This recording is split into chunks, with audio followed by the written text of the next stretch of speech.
glad to see you guys here. You're watching InChina. I'm Lynne. I'm Elliot. Please feel free to subscribe our channel and leave your comments below. Okay, let's get started. You guys must be familiar with the Chinese cell phone brand Huawei.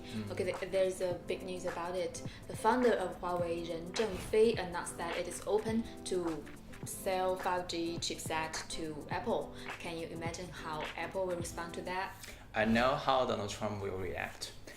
Chinese telecom giant Huawei is selling its 5G chips to Apple for spying on us. This is horrible. Okay. Not good. I don't? Okay, that is quite a performance. You sound exactly like him.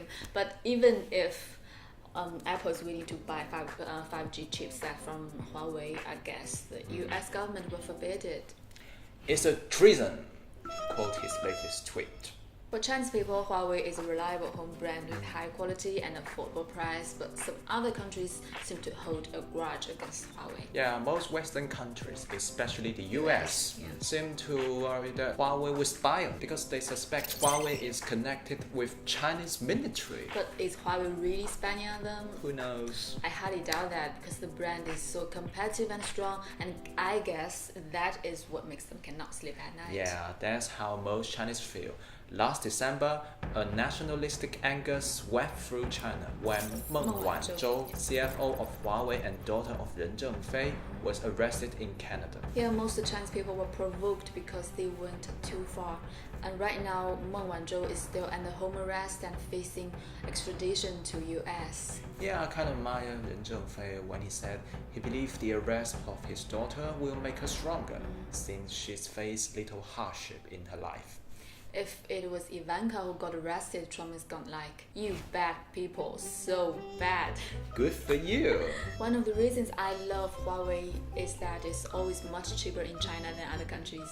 Do you know Huawei just released a new P30? phone? Yeah.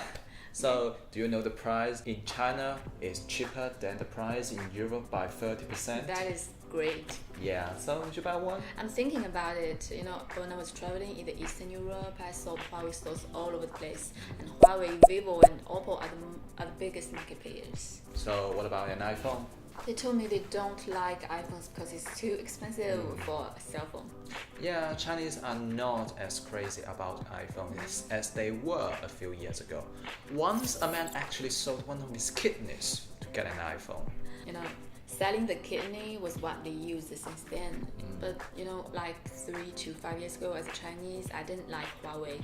I didn't even want to think about it because like most of Chinese people, I prefer to iPhone always. Yeah. But right now, I guess there's nobody would sell kidney in exchange for an iPhone. No. So Elliot, what would you sell a kidney for?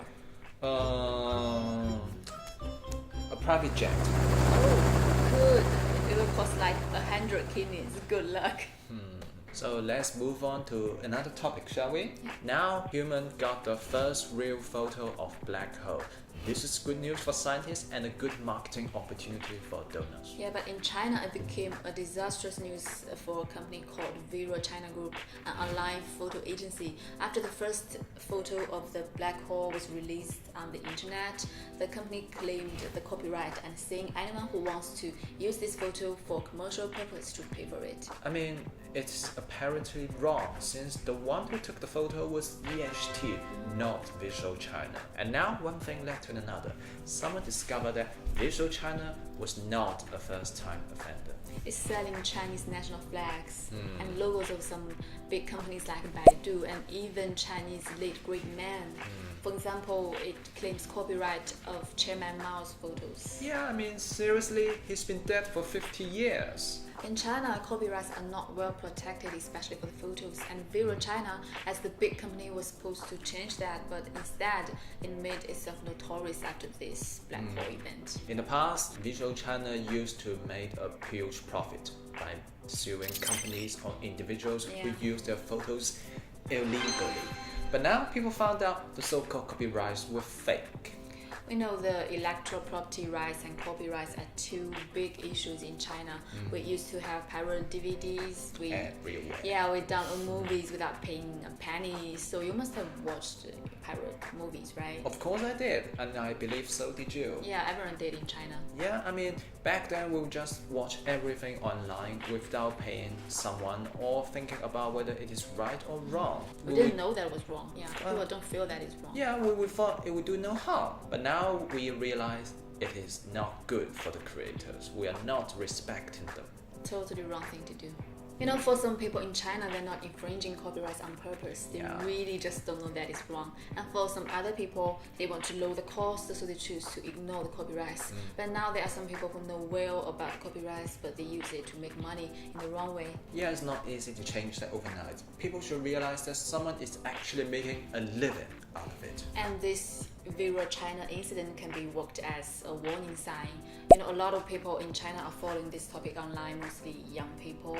Hopefully they can do better than the older generation. So that will be all for today. What's your opinion about Huawei? And what do you think about the copyrights of photos? Please leave your comments below. And don't forget to like, save and subscribe our channel. More videos are coming up. I will see you next time. Bye. Bye.